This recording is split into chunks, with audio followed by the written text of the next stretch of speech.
മാവേലിക്കര സാക്ഷി കലാ സാംസ്കാരിക വനിതാ ചാരിറ്റബിൾ സൊസൈറ്റിയുടെ വാർഷിക പൊതുയോഗം നടത്തി. പ്രസിഡന്റ് സുജാദേവി രാംദാസ് ഉദ്ഘാടനം ചെയ്തു.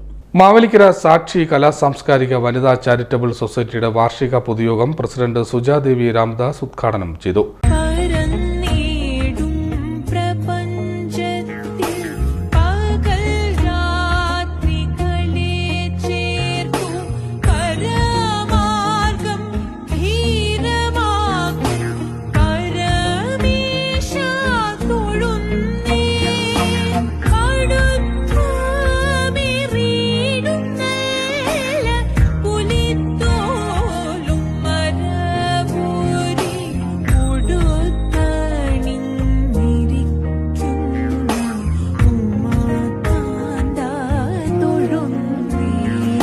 വൈസ് പ്രസിഡന്റ് സുജാമണി അധ്യക്ഷത വഹിച്ചു.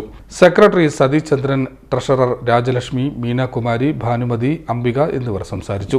വിവിധ മേഖലകളിൽ മികവ് തെളിയിച്ച ഗീതാകുമാരി പെരിങ്ങലിപ്പുറം, സുമ പാണ്ടനാട്, രുദ്ര സോമൻ, ജയലക്ഷ്മി വാസു എന്നിവരെയും മുതിർന്ന അമ്മമാരെയും ചടങ്ങിൽ ആദരിച്ചു. സാക്ഷി അംഗങ്ങളായ 65 വയസ്സ് കഴിഞ്ഞ അമ്മമാർക്ക് പെൻഷൻ നൽകാനും തീരുമാനിച്ചു. പ്രസിഡന്റ് സുജാദേവി രാംദാസിനെ ചടങ്ങിൽ ആദരിച്ചു. CDNet news, Mavelikkara.